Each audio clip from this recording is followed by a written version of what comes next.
Teman-teman semua, ketemu lagi dengan Bung Bob. Wow, wow, hari Senin yang bahagia sama Bung Bob ya. Kenapa? Gue akan update tentang hasil-hasil pertandingan Serie A dan beritanya luar biasa sama Bob dan mungkin bikin happy ya ngelihat hasil pertandingan-pertandingan ya, terutama yang empat besar dan bagaimana Milan dibantai, Juventus juga dibantai. Ini luar biasa sahabat Bob ya. Tapi sebelum gua lanjut, silakan subscribe dan klik loncengnya. Thank you.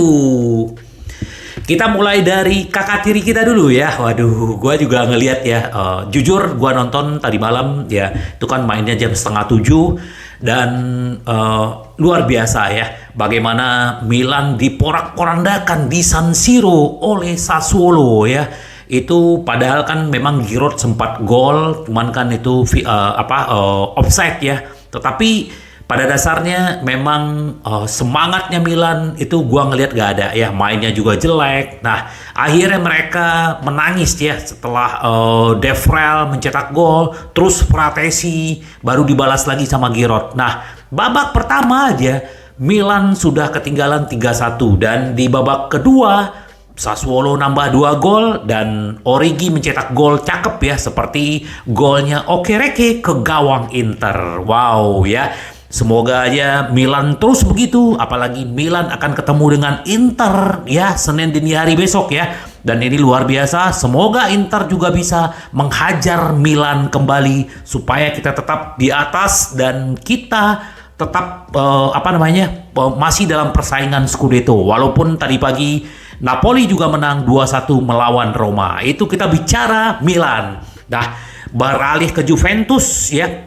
Juventus yang juga lagi kasus, Milan juga lagi kasus, lagi diselidiki. Tapi Juve yang sudah kehilangan 15 poin ya, kena penalti, itu juga dihajar di kandang sendiri oleh Monza 2-0 sahabat Bung Bob ya, luar biasa ya. Monza ini yang menahan imbang Inter, sekarang mengalahkan Juventus. Ini luar biasa ya, pendatang baru yang begitu mengejutkan. Inilah serunya Liga Italia sekarang. Jadi tidak ada tim yang bisa mendominasi. Sama kayak Inter kemarin ketemu Cremonese, bagaimana Inter harus berjuang untuk menang. Dan bagaimana juga Milan melawan Sassuolo yang sekarang lagi peringkatnya 16 apa berapa gitu loh. Intinya tidak ada yang gampang sahabat Bob. Dan Juventus juga dengan kekalahan ini semakin memperburuk mereka. Begitu juga Milan turun ke peringkat 5 sahabat Bung Bob. Ya, itu kita berbicara Juve dan yang namanya Monza.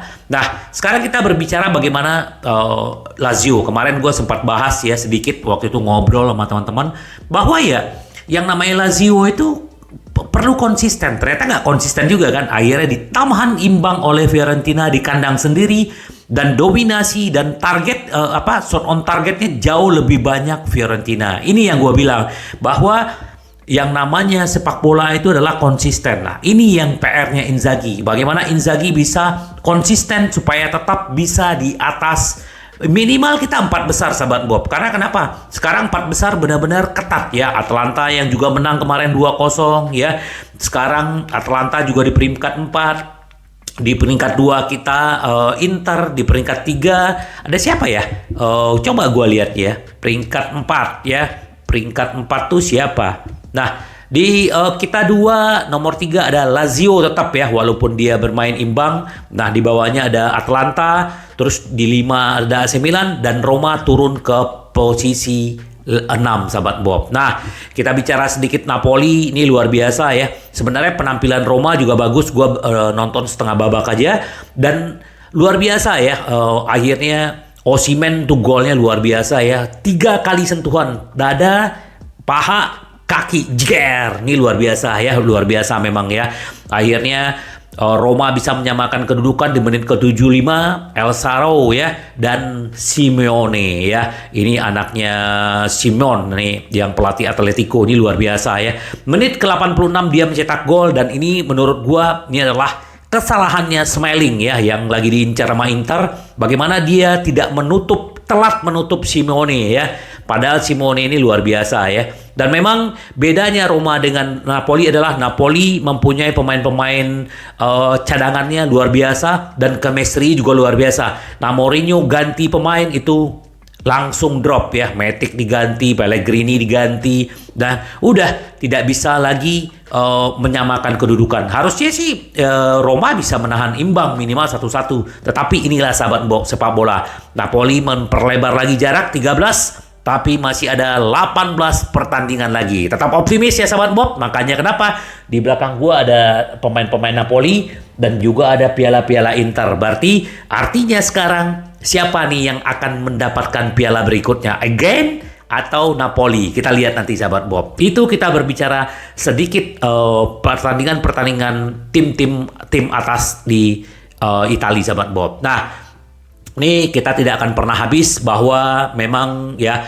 Milan Skriniar ingin transfer PSG sekarang ya. Kenapa? Karena dia khawatir, ini menurut media Prancis ya, Equipe ya. Skriniar tidak ingin menunggu 6 bulan lagi gitu loh. Dan ingin melihat paruh musim ini dia ada di Paris gitu loh, karena dia khawatir akan amukannya fans. Memang benar ya, ada obrolan dari sahabat-sahabat Bob Interisti bahwa udah banyak yang unfollow IG-nya Skriniar, tapi tetap bagaimanapun kita tetap respect buat Skriniar yang udah memberikan trofi buat Inter ya. Selama ini dia profesional. Ya wajar aja sih orang-orang pindah ya sahabat Bob, tapi dia khawatir fans Inter akan mengamuk ke dia dan juga suasana ruang ganti. Nah, jadi makanya kenapa kemarin dia sempat diwawancara oleh media Slovakia ya, negara dia, bahwa dia mengiyakan dia sudah menandatangani prakontrak dengan PSG setelah bebas transfer, dan sekarang dia bilang sekarang Inter dengan PSG lagi bekerja. Apakah dia akan pergi Januari atau Juni? Kita lihat aja sahabat Bob. Jadi bagaimanapun Inter benar-benar mungkin kemungkinan akan melepas ya. Memang rugi kita melepas Skriniar di Juni, tapi ya bagaimanapun. Nah, menurut Marco Barzagli ya, Inter Milan akan menargetkan back Udinese, Becao. Nah, ini Becao menjadi kandidat besar lagi. Kenapa? Seperti yang gua bilang di video gua sebelumnya, Jalo tidak akan dilepas di Januari kecuali Inter bayar 30. Nah, Becao kemarin juga sudah menyatakan bahwa memang dia akan mencari tantangan baru. Apakah ini tanda-tanda? Kita belum tahu. Karena belum tahu nih apakah ada negosiasi terselubung antara Udinese dengan Inter, kita nggak tahu. Tetapi memang target yang paling realistis sekarang kalau Januari Skriniar pergi adalah Becao sahabat Bob. Semoga aja Becao benar-benar merapat ke Inter, karena kita butuh ya. Karena posisi dia dengan Skriniar itu kan sama ya. Kita udah terbiasa dengan 3 back. Semoga aja sahabat Bob, karena memang Becao ini luar biasa ya, tinggi dan juga masih muda, dan memang value-nya kurang lebih 10 juta. Semoga aja, karena memang sekarang Inter lagi negosiasi, karena kemungkinan PSG akan datang lagi dengan penawaran 15 juta plus add-on. Nah, kita tunggu apakah Inter akan menerima atau tidak. Kita tunggu aja sahabat Bob ya. Nah, jadi konfirmasi bahwa manajemen juga ada bicara sama tim bahwa memang Milan Skriniar akan pergi, dan memang sudah tahu semua pemain dia akan pergi, dan dia juga menyatakan bahwa dia udah confirm. Ini omongan dari dia ya. Nah, semoga aja sahabat Bob nih cepat berlalu. Jadi kita fokus untuk Liga Champions, Piala Italia dan Scudetto ya. Semoga Skriniar juga sukses di PSG ya. Kita tidak boleh menghujat, bagaimanapun dia tetap berkontribusi ke Inter selama ini sahabat Bob ya. Kita hargai dia ya. Crazy ya untuk Skriniar. Semoga sukses di PSG ya. Nah, sedikit nih dengan pertandingan yang kemarin bahwa banyak sekali yang kecewa ya, terutama fans-fans Inter ya sahabat Bung Bob, baik termasuk gua ya. Media Italia sebut gelandang Inter Milan Gagliardini gagal mengambil kesempatan jika waktu dia dipilih menggantikan Barella dan menggeser Aslani. Ya, memang benar sahabat Bob. Jadi memang kita khawatir kalau dia bermain, kita khawatir dan kita berharap kemarin Aslani yang bermain, tetapi tetap Inzaghi kekeh mempertahankan dia, dan bahkan Gazzetta dello Sport menilai dia hanya 5,5. Memang benar dia hanya berlari-lari, ada sih kadang-kadang kontribusi dia, tetapi kalau secara keseluruhan 90 menit dia mengecewakan. Ini benar, ini menurut media Italia loh, dan bukan menurut kita aja sahabat Bob ya. Semoga lah Aslani benar-benar dikasih kesempatan, bukan hanya Gagliardini. Nah, sedikit sahabat Bob, kalau kita berbicara semangat, berbicara intensitas, berbicara all out, ini menurut media Italia ya.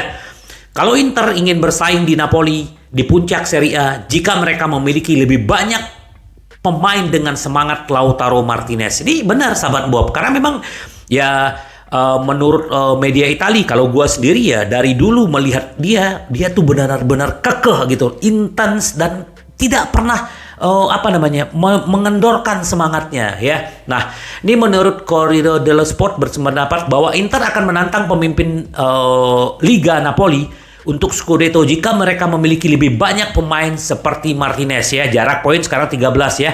Karena mereka memberi nilai 8. Gazzetta dello Sport menyarankan bahwa Edin Dzeko ya sebagai partner dia yang telah memberikan dia assist juga diberi nilai 7,5 sahabat Bob. Jadi benar-benar sekarang pemain-pemain Inter memang harus banyak belajar sama Martinez kalau menurut gua ya.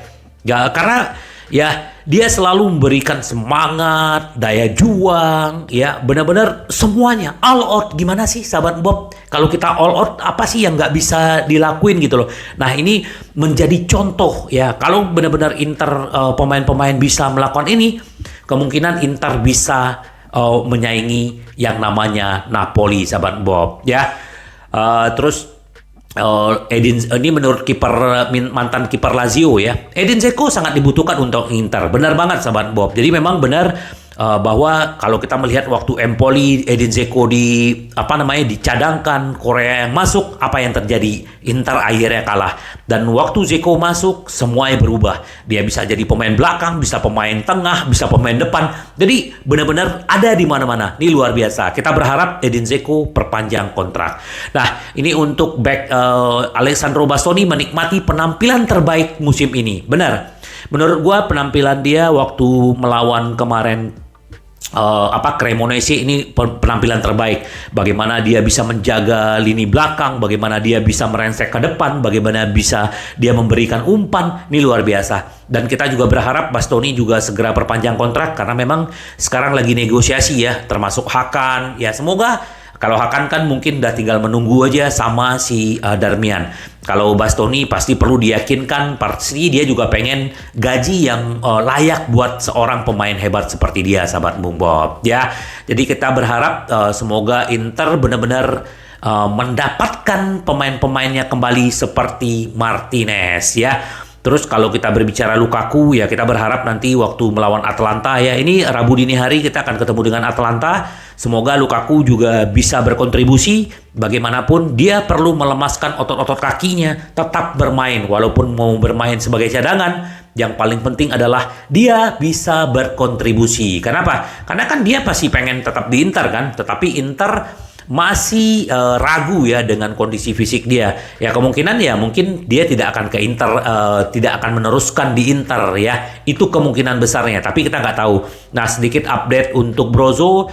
Gelandang Inter Milan Brozo tidak cukup fit untuk menghadapi Atalanta, tapi dia mungkin kemungkinan dia akan bermain di derby Milan. Semoga kita juga bisa ngebantai Milan yang dibantai Sassuolo ya sahabat Bob. Semoga sahabat Bob, karena kita perlu booster, kita perlu gairah dan semangat untuk benar-benar mengejar Napoli. Napoli pasti akan keluar, pasti akan slow juga sahabat Bob. Pasti dia akan kalah, pasti dia akan seri. Nggak ada yang namanya main menang terus sahabat Bob ya. Percaya, tetap optimis sahabat Bob ya. Walaupun Skriniar pergi, banyak pemain-pemain yang bisa menggantikan ya. Seperti Moratti bilang, Samuel tidak bisa digantikan, Skriniar bisa digantikan. Tetap happy sahabat Bob. Semoga benar-benar Bekau datang Januari ini sahabat Bob. Sampai ketemu lagi dengan Bung Bob. Bye bye. Ci vediamo. Yes.